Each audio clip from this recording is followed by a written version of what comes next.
తాడేపల్లిగూడెంలో అత్యాధునిక డయాలసిస్ ఆసుపత్రి భవన నిర్మాణానికి కేంద్ర మంత్రి భూపతిరాజు శ్రీనివాస్ వర్మ ఎమ్మెల్యే బొలిశెట్టి శ్రీనివాస్ శంకుస్థాపన చేశారు. ఎన్ఎండిసి సిఎస్ఆర్ నిధుల నుంచి 2 కోట్ల వ్యయంతో ఈ భవనం నిర్మించబడుతోంది.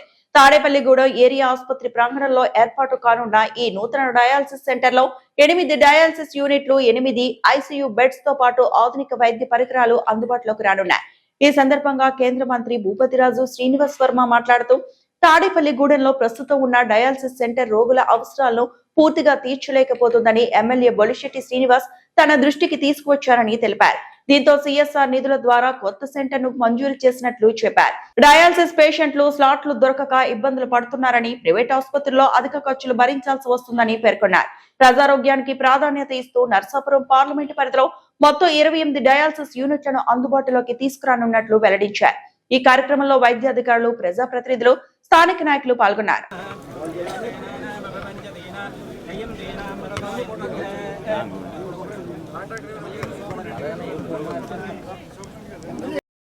ఈరోజు స్థానిక శాసనసభ్యులు మిత్రులు శ్రీ బొలిశెట్టి శ్రీనివాస్ గారి ఆధ్వర్యంలో చేయడం జరిగింది. ఏదైతే పెద్ద ఎత్తున డయాలసిస్ పేషెంట్లు పెరుగుతున్నటువంటి సందర్భంలో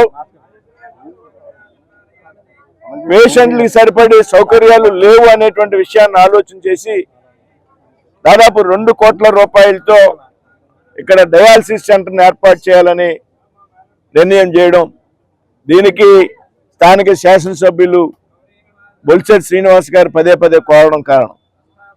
ఎందుకంటే తాడేపల్లిగూడెంలో డయాలసిస్ సెంటర్ ఆల్రెడీ ఉన్నది.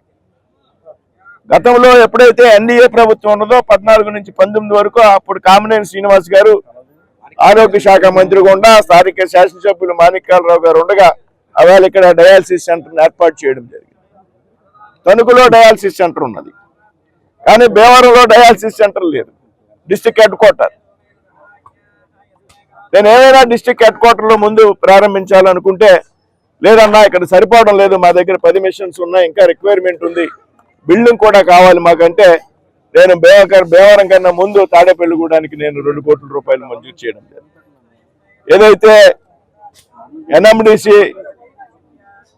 సిఎస్ఆర్ నిధులు ఉన్నాయో సిఎస్ఆర్ నిధుల ఆధారంగా ఇక్కడ డయాలసిస్ సెంటర్ నిర్మాణం చేయడం, డయాలసిస్ యూనిట్లు అందంగా దాదాపు 10 యూనిట్లు ఇక్కడ పెట్టడం జరుగుతుంది రాబోయేటువంటి రోజుల్లో. ఇవాళ డయాలసిస్ పేషెంట్లు ఇందాక శాసనసభ్యులు చెప్పినట్టు పెద్ద ఎత్తున పెరుగుతూ ఉన్నారు. చాలా చోట్ల స్లాట్స్ దొరకనేటువంటి పరిస్థితి ఉన్నది పేషెంట్స్కి. బయట ప్రైవేట్ హాస్పిటల్కి వెళ్తే సామాన్యుడు భరించలేనంతగా డయాలసిస్ డబ్బులు వసూలు చేయడం జరుగుతుంది. కాబట్టి ఆరోగ్యానికి పెద్ద ఎత్తున ప్రాధాన్యత ఇవ్వాలనే ఆలోచనతో ఇక్కడ డయాలసిస్ సెంటర్ కార్యక్రమానికి రూపకల్పన చేయడం జరిగింది. తాడేపల్లిగూడానికి సంబంధించి ఇంకా చాలా విషయాలు ఉన్నాయి. మిత్రులు శాసనసభ్యులు పదే నిరంతరం మీ అందరికీ తెలుసు, ఆయన మామూలుగా మాట్లాడితేనే దెబ్బలాడినట్టు ఉంటుంది. ఇంక దెబ్బలాడితే ఎలా ఉంటుందనేది మీ అందరూ ఆలోచించండి.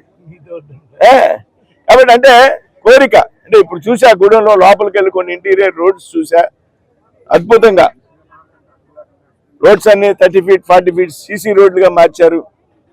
నేను అడుగుతా ఉన్నా, ఈ రోడ్లన్నీ ఎప్పుడు వెడలిపోయినాయి? గతంలో మేము గూడెంలో బాగా తిరిగాం, మాణిక్యాలరావు గారు శాసనసభ్యులు ఉండగా ప్రతి సందు కూడా తెలుసు.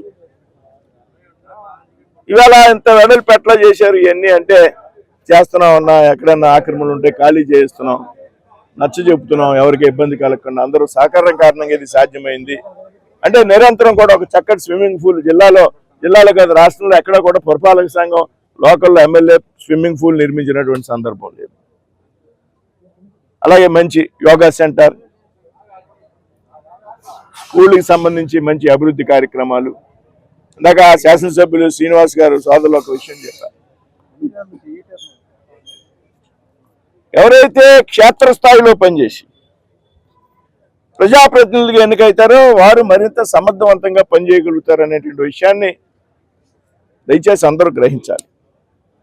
ఇక్కడ ఉన్నటువంటి అసెంబ్లీ ప్రజలు కానీ, పార్లమెంట్లో ఉన్నటువంటి ప్రజలు కానీ, అలాంటి సామాన్యులు ఎవరైతే ఉన్నారో నిత్యం ప్రజల్లో తిరిగి కలిసి మమేకమై పనిచేసేటువంటి వ్యక్తులు ఎవరైతే ఉన్నామో వారికి మా పార్టీలు అవకాశం ఇవ్వడం ద్వారా ఎన్డీఏ కూటమి ద్వారా చక్కగా నరేంద్ర మోడీ గారు, చంద్రబాబు నాయుడు గారు, పవన్ కళ్యాణ్ గారి నాయకత్వంలో